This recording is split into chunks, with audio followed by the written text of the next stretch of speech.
Hello mga antete ko, for today's video ay maglinis tayo ngayon. And let's go!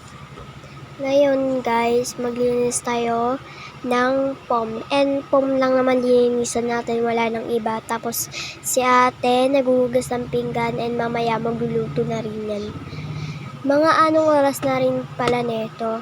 5:23 na pala neto ng gabi. Kaya naglilinis na tayo ngayon and magluluto kasi manananghalian tayo. Malamang hindi kumain, di ba? Guys, tinatanggal ko lang dyan mga nakalat-kalat dyan. Guys, pinapagpagan ko pa. Piling malinis sa katawan. And guys, nilagay sa mga unan-unan. Mamaya, yung tablet nakaharang talaga no. Yun guys, papagpagan ko na yung pom, tatayo ko yan. And babalik ulit yan. Kasi guys, kapag natutulog kami dito lahat, kalatag yan. Tapos kapag maiksi lang yan. Katulad neto guys, titiklop ko yan ng maiksi. And guys, ganyan guys, titiklop ko yan ng maiksi. And mali pa nga yung pagkaano ko dyan, kaya inayos ko talaga and babaliktad ko. Kasi hindi kami sanay, gusto namin nakabaliktad. Yan guys. Bibili nga pala ako ng seafood para mamaya lulutuin namin mama ng madaling araw. Kaya mamaya pagkatapos ko maglinis, kinukuha ko nga pala yung mga unan dyan. Una muna na ay sapinin muna natin. Sapinin. Walisin muna natin guys. Nawalis ko lang dyan para maalis yung mga alikabok. Allergic ako sa isaw guys. Super. Pag kumakain ako ng isaw, nahirapan nga and bumabara sa lalamunan ko. And guys, sasapinan ko na siya. Kinukuha ko lang yung sapin. Inaayos ko dyan. Pinapagpag ko muna para matanggal yung alikabok.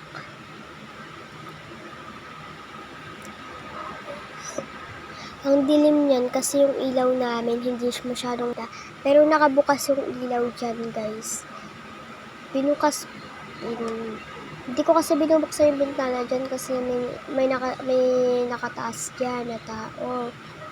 Parang pag naliligo kami, umakit kami na sa taas, nagbibihis kami, nakikita kami ng lalaki, kaya sinasara namin yung bintana. Katulad niyan, yung blue na yan, nakatapat na yan ang blue na yan.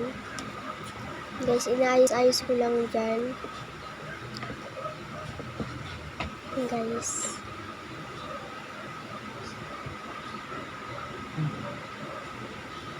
Kasi si mama guys, nagwo-work siya and single mom. 6 kami magkakapatid. Ayan na guys, tapos na. Ito muna siya natapat. Ayan yung mga unan guys. Ayan muna. Ayan yung paboritong unan ni mama. Lagi namin nung inuuna yung paborit mama. Matigas. Yung gusto ni mama matigas na unan. As in. Guys, tatayo na ako yan. Papakita ko sa inyo. Ayun guys, so medyo madilim lang. Ayun nakabukas si ilaw dyan. Pero ayan naman yung unang nilalaglang pati ng Shamara. Lahat po kami SH. SH po lahat ng pangalan. Shalay, Shamara, Glenn, Sean, Shane, Shania. Ayun po. 6 po may magkakapatid. Ayun guys. Ayun guys, so nakatubo yan. Hindi pantay-pantay kasi buhol-buhol yung pagkalagay ni ate. Grade 6 na po siya. Ako po grade 4. Si Shamara ay grade 2. Si Solen ay kinder. Lahat po kami pang umaga. Maliban po sa panganay. Yung panganay po namin ay grade 10. Ay, pang-umaga na rin po yung grade 2. Lahat po kami ay pang-umaga. Maliban lang po sa bunso namin kasi po baby pa po siya. Ayun guys, sinalagay-lagay ko na yung unan. Tinutupi-tupi ko yan.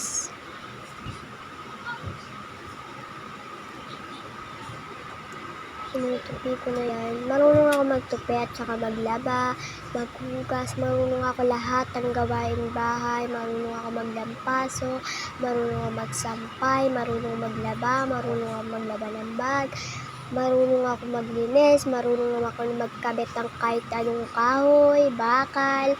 Marunong ako guys. Kahit sinasabi nila na, marunong ka niyan be. We, kahit pa ako, inaano mo. Guys, marunong po ako. Pinalaki po ako ng maayos ng magulang ko. Pero maldita. Maldita ako guys, as in. Kapag sinasagot-sagot ako ng kapatid ko, sasampalin ko yan, as in. And guys, magbibihis na ako. Kukuha muna ako ng damit. Kasi alis na ako, pupunta akong seaweed. Pupunta ako sa Chinese store. Chinese. Basta ganun. Yan guys. Kukunin ko yung dilaw na yan. Yan. Hindi ko napansin. Dilaw kasi hinahanap ko as in. Hindi ko lang guys. Kaya hindi nakita. Guys.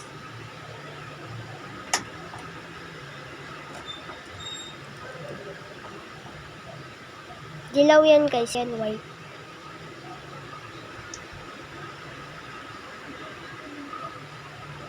Yan guys.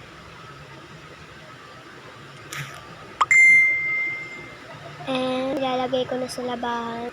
Guys, ang buhok. And naalis na kami. Bye!